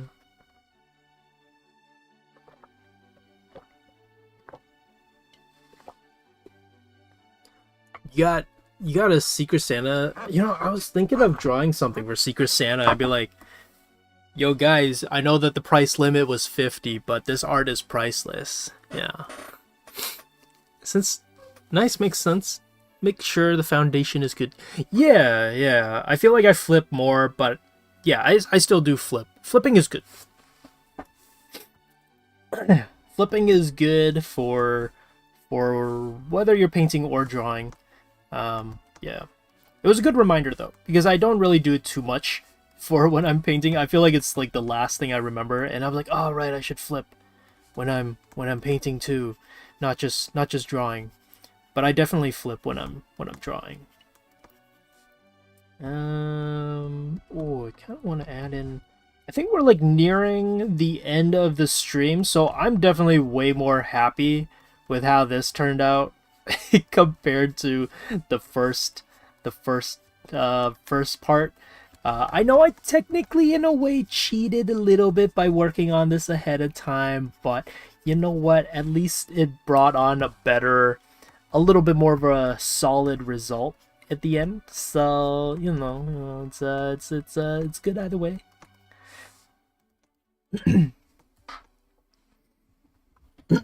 This is cooking. Even out the stroke. What's the shortcut for dropper select tool? It's control. Control is is it control? Yeah, it's control. Yeah. I mean, there's still a long way to go.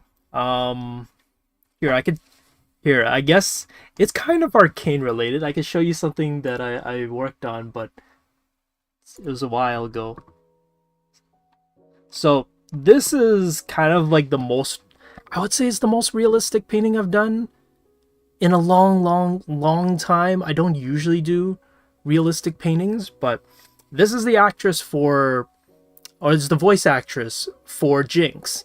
And I did a study of her. She has a very interesting face, but yeah, let me see if I can find what the original drawing looked like.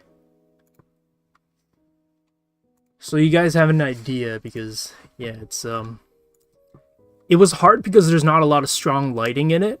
So it was definitely a challenge to capture the lighting. So yeah, this is kind of the reference.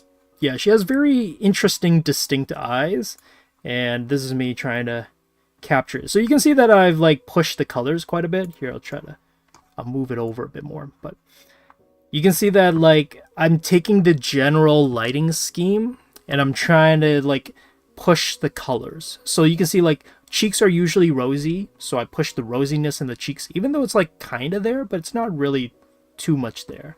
But yeah, I've spent a lot of time on the eyes. Really happy with the eyes.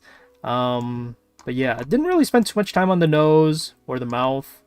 But spent a lot of time on the colors of the eyes. Yeah. So, yeah. But this is kind of how I like to leave my drawings, kind of texturally. I don't try to blend it too much. You can kind of see that with this one too. Like I like leaving it a little bit rough. So I saw, because I saw in the comments someone said, I think, was it Maru? Yeah, or something. Martu. Yeah, it was kind of like touch up the brush strokes, and it's like, or even out the brush strokes. I kind of like leaving it in a little bit sometimes, just so that there's this kind of like movement to the piece.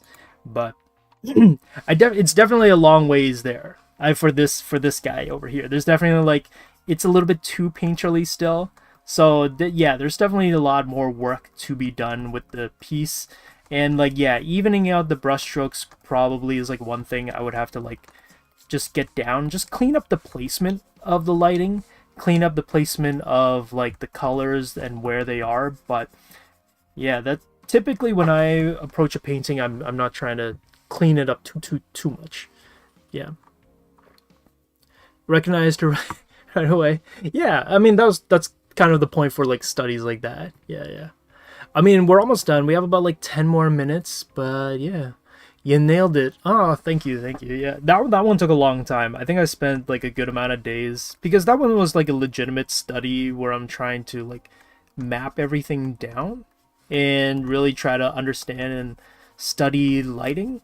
But that one takes time. That one you definitely would not be able to do in the span of like 2 hours, because that I think took me a total of maybe like three days. But I also didn't really give myself a time limit, meaning that I kind of had the leeway to render it as much as possible and really take the time to understand it. Because I think if you're learning and you're trying to understand lighting and color and blending and pushing things, then I don't think there's really any reason to give yourself a strict time limit. I think it's okay to spend a long time, because I know there's a lot of artists out there who go like, oh, I finished this in like 2 hours, or I finished this in like 3 hours, and it's like, dang, that's crazy, that's so cool. But then it's like, it's, you don't need to finish it in that amount of time. So yeah, sorry, a little bit of a spiel, but yeah, we're almost done, kind of getting to the end of things. Does anybody have any questions before we like almost end off? I know we got like 8 more minutes, but this is like your chance to just kind of ask me anything art related, or I guess it doesn't have to be art related, but you could ask me anything art related. Yeah. 20 plus hours, probably. I feel like now if you ask me to like go at it again, I could probably do it in a shorter amount of time.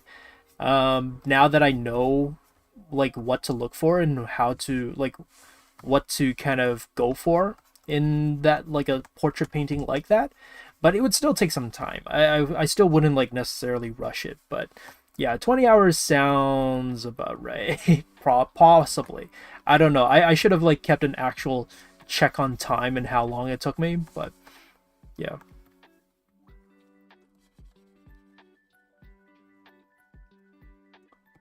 Oh, I feel like it should be here.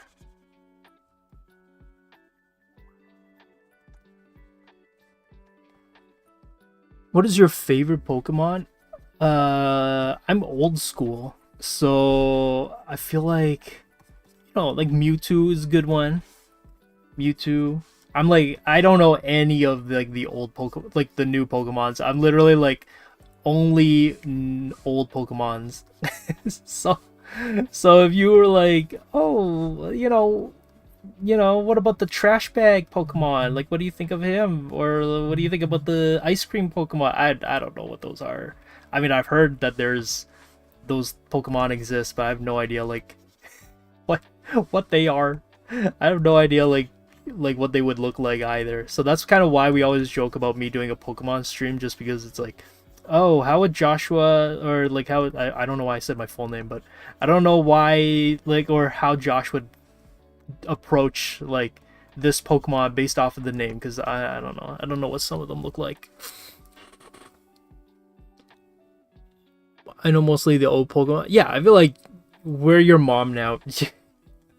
What are you talking about? What do you mean you're my mom, Joshua? I know, right? It's like my full name. You know what's weird though? Like sometimes at restaurants when they ask, like I went to Boston Pizza last night and the lady was like, "Oh, what's your name?" And I was like, "Joshua." I don't know why for like restaurants, I'll say my full name. I'll be like Joshua. But then for like anything else, I'll just put like Josh. I don't know. It's like I don't know why that's how it is, but that's how I that's how I go about it. The more prestigious, yeah, exactly. If you're at a restaurant, you gotta go by Joshua. You're more they'll take you more seriously if you go by Joshua.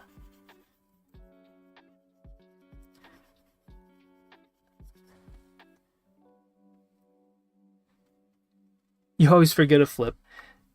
Yeah. I mean, I feel like I do it closer to the end too for some reason. I don't know why. I guess it's because it's like coming to an end, so then I'll be like, "Oh, I forgot to flip, I should do it now. Let's just see how it is." But yeah, flipping is good. Should flip more.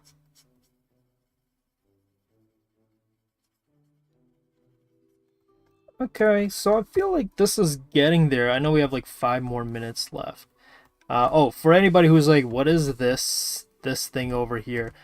This thing was supposed to be like a ring, like a ringlet that went around the jacket or something. I don't know. I didn't really quite think through exactly what this thing is, but that's kind of what the intention was. That is like there's this little ringlet that he has here in the coat. Why? I don't know, but I put it there. So I guess we'll color in this little ringlet now. This like metal ring thing.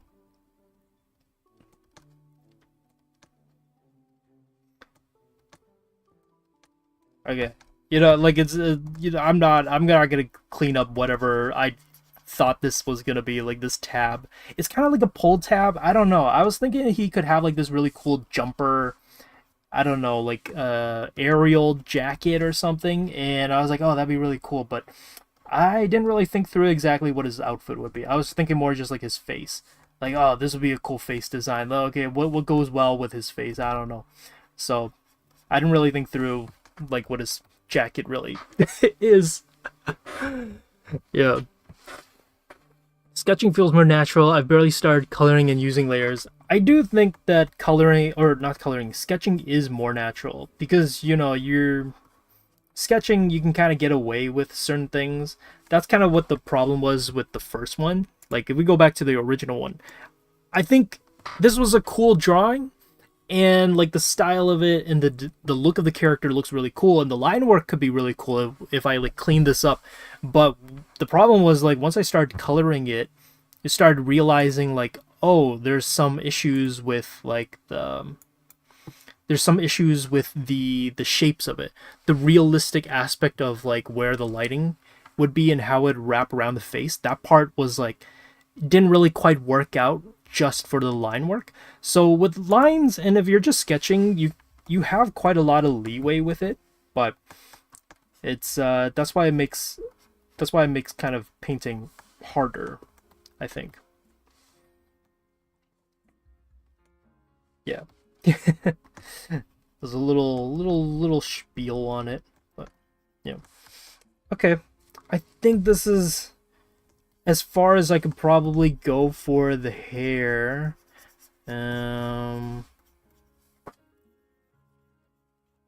Yeah. Wait, Kevin, are you going to the social tomorrow? We're all having a wing canvas gathering tomorrow. Are you gonna be there? Why is Kevin a dot? Wait, what?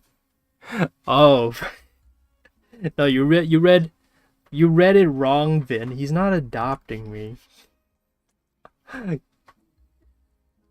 Oh, you can't make it? Dang. I thought it was gonna be like, wow, finally get to see Kevin and see what he looks like. No, I'm just kidding. See what the elusive Kevin finally looks like in person.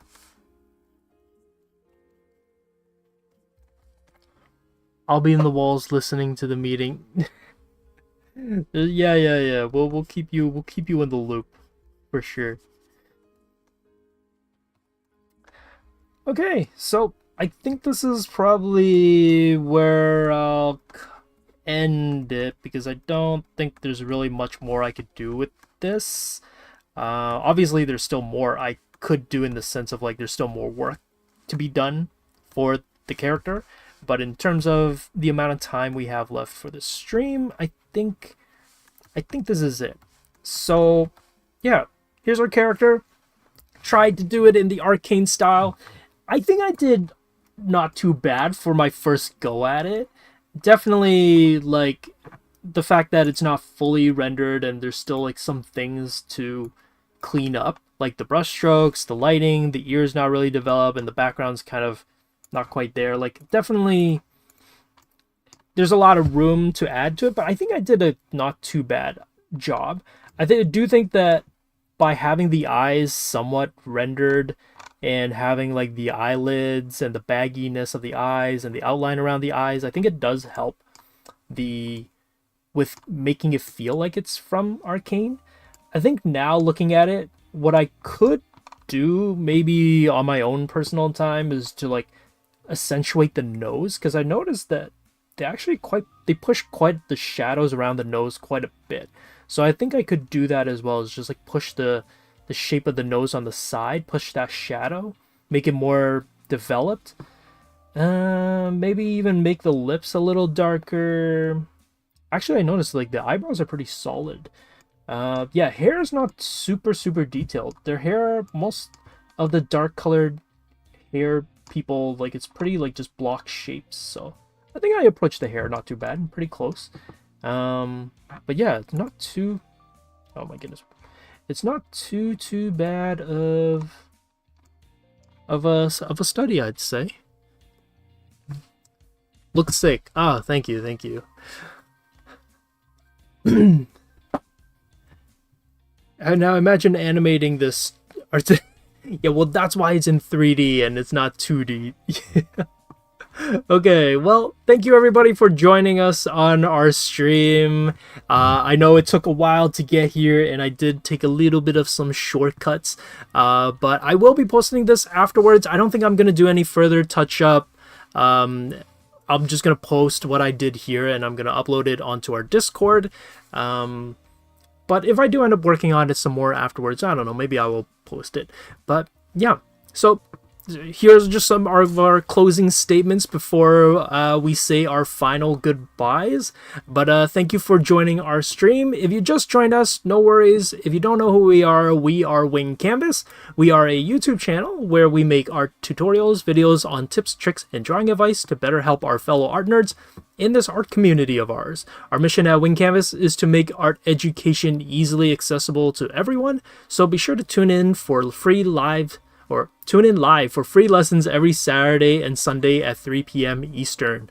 If you are an art nerd too, be sure to check out the links to our social media in the description below, and check out our website for class offerings where you can get critique, guidance, and encouragement from our instructors, because we're not just a YouTube channel, we are a school of illustration. And I also want to personally thank our Patreon and YouTube members for supporting our mission. YouTube members can chat with our instructors and see video drafts before they're released. Patreon members can level up their artwork with classes, Q&A, and live critiques, and personal support like drawovers from instructors. So if you want to help support the channel and accelerate your learning, consider becoming a member. And that is it. Thank you. Oh, did my mouse die? I think my mouse died. Oh boy. Oh crap, no. Okay, well, thank you guys for joining. Stream will run a little longer because I gotta go I've gotta go get batteries so I can close stream. But thank you for joining. Bye bye.